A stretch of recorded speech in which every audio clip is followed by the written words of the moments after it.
This video is sponsored by The Ridge. Get 10% off your order and free worldwide shipping by visiting ridge.com/nameexplain and use the code NAMEXPLAIN.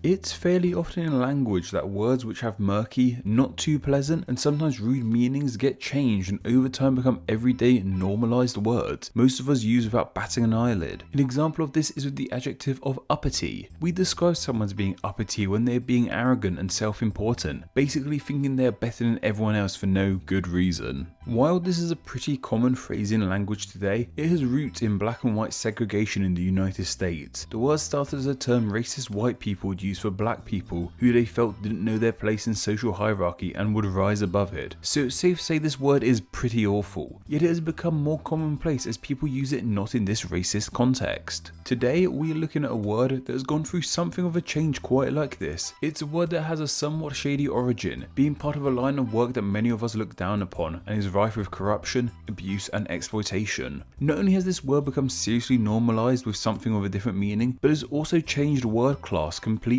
I'm of course talking about the word pimp, which today is used as a verb meaning to make something extravagant and stylish. There is so much that baffles me about the word pimp. I've seen this used in everyday talk for some time now, but it was only recently it dawned on me on just how odd it is. I was watching one of Jamie Oliver's shows and while cooking he said he was going to pimp up a sauce, or a salad, or something. I kind of stopped listening after I heard the word pimp. He even uses the word in the name of some of his own recipes. I was just shocked to hear little family friendly Jamie Oliver using the word pimp on a primetime Channel 4 television show. It's also incredibly baffling what, out of all things, made this verb so commonplace in our language today. A certain TV show will be talking about it in more detail later. Though what's perhaps most baffling in all of this is that pimps are, by and large, pretty unpleasant people. Though I must admit I've never met a pimp personally, so apologies if I've upset any friendly pimps out there. But seriously, how has this dubious job title become an everyday verb? Maybe I'm getting a little bit too ahead of myself. Why don't we start from the beginning? Where did this word of pimp come from in the first place? And how exactly did it move through history and change meanings on word class? Also, part of me suspects that due to the nature of this video, it may get demonetized by YouTube. So if you enjoyed this video, the channel as a whole, and want to see more content that doesn't have to apply to YouTube standards, then please do consider donating on Patreon. Just $1 a month helps in a huge way and gets you exclusive content and even ad-free videos. Patreon plug aside, let's look into the ultimate origin for the word pimp, which we aren't actually sure of. There's a few ideas as to where the word comes from. The most popular one is that it is actually of Middle French origin, with their word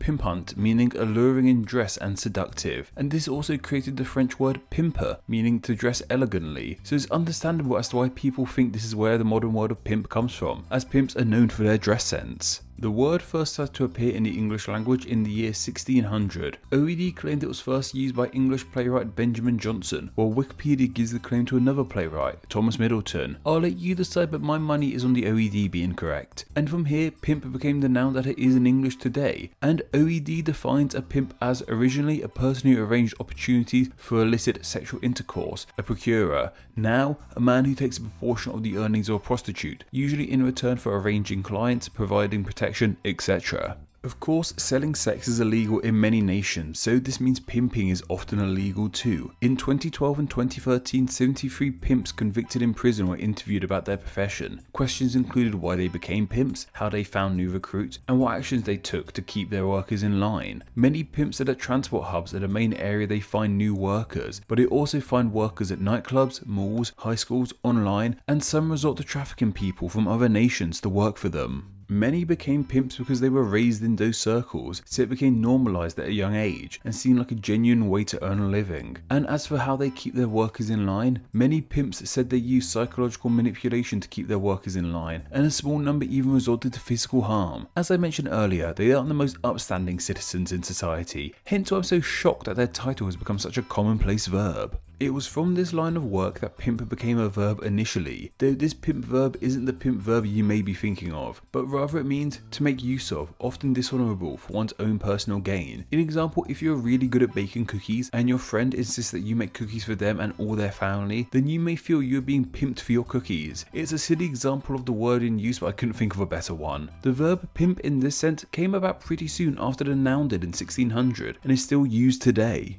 And this is how pimp stayed for some time, being a noun for someone who procures sex workers, and a verb meaning to work as a pimp and to use someone in excess for your own personal gain. However, over the years from 1600 it picked up other meanings as a verb and a noun, some relating to the initial pimp word and some not. These other meanings for pimp included being an Australian and New Zealand slang for a spy, a Welsh term for a peeping Tom, and for some reason a small bundle of wood meant to be used for kindling is called a pimp too. And as a verb, pimp is used in medical schools. When a medical student gets pimped, it means they are asked a rapid series of questions to test their knowledge. This, however, apparently comes from the German Pumpfrage, meaning pump questions, as these questions are pumped out rapidly to the students. Anyway, pimps have been around for a long time, and that word came about over 400 years ago. However, pimps from 400 years ago didn't carry the same stereotype that they carry now. I'm sure all of you have a stereotypical image of a pimp in your mind. The large coat, the eccentric suit and hat, the cane, the car, the swagger, and most likely they're African American. I'm not the biggest fan of discussing stereotypes, but this image of a pimp is kind of pivotal into how pimp became the verb we know it as today. This image of pimps seems to have come into popularity in the late 1960s and early 1970s. It seems that this popularity was thanks to a man by the name of Robert Beck, though he went by the name of Iceberg Slim. Slim was a former pimp who went on to write novels and memoirs about his time in the industry. Around this time, the stereotype of pimps we have today had already started to develop, and the profession of pimping had already started to become glamorized. This was also during the time of blaxploitation films like Willie Dynamite, which showed pimps as heroes and outlaws. The glorification of pimp culture and the impact it has on sex trafficking is still an issue being talked about to this day. Slim had many of the qualities we link with the pimp stereotype to this day. He was African American and wore extravagant suits, though he actually wanted to become something of a political figure, even writing political essays. But over the years and past his death in 1992, his image has been claimed and formed the image of pimps we have to this day. They went from being menacing, manipulative figures in the seedy underworld of the sex industry to some of the coolest figures in popular culture. By now, the word was very much linked to the African American communities of the USA, and from there use of the word not only became a noun and a verb, but an adjective too, with the adjective of pimp meaning it relates to the stereotype of a pimp, e.g. this could be called a pimp hat, this could be called a pimp cane,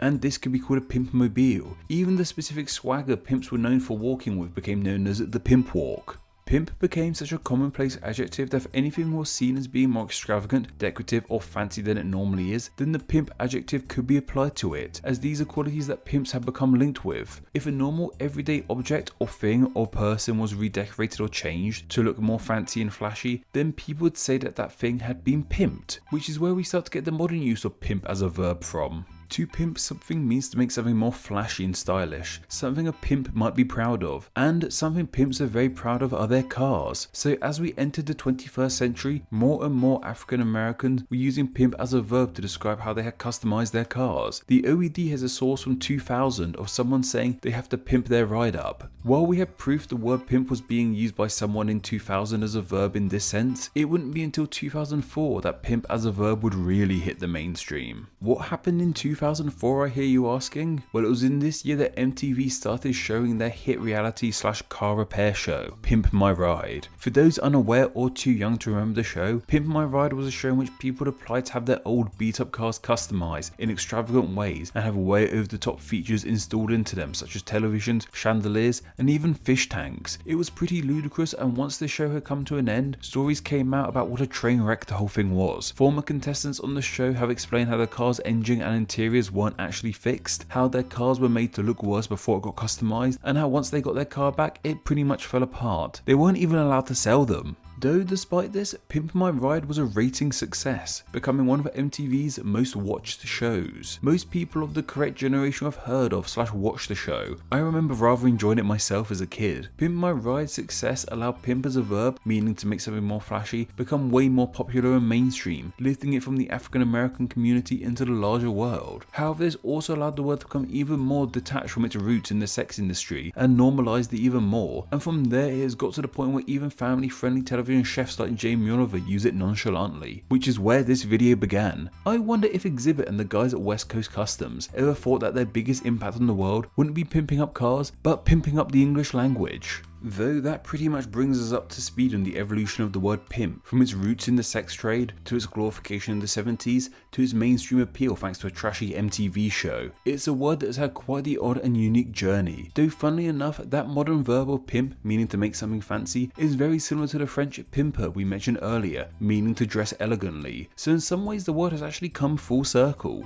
As I said at the start of all this, I just find it so baffling that the name for kingpins in the sex industry who've been known to traffic humans, manipulate and assault their workers has become so normalised. Do you think this too, or am I just being a big prude? Language is constantly changing, old words take on new meanings and words that are once taboo become normal. Is pimp just another example of the ever-changing world of words and their meanings? Though in all honesty, I never thought this job would lead me to talking about the social linguistic importance of pimp my ride.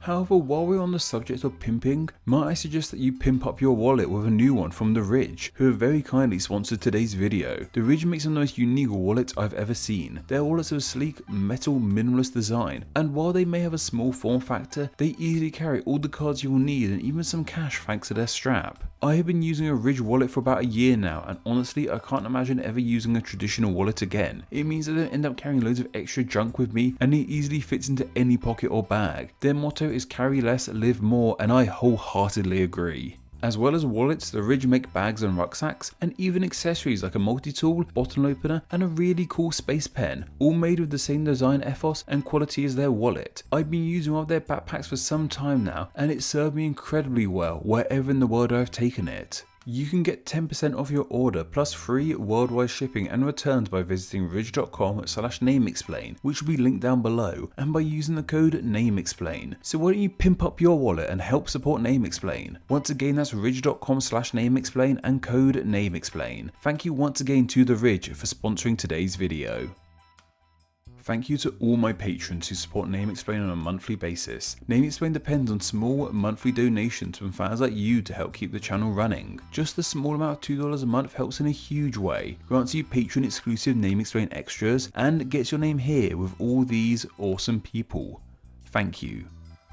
Hello all, and thank you so much for reaching the end of the video. Check out another video and subscribe to stay in the loop on all things NameExplain. You can follow myself on Twitter at NameExplainYT. Follow me there and tweet the name Ryan at me so know you came from this message. Anyway, I hope you enjoyed this video, and once again, thank you all so much.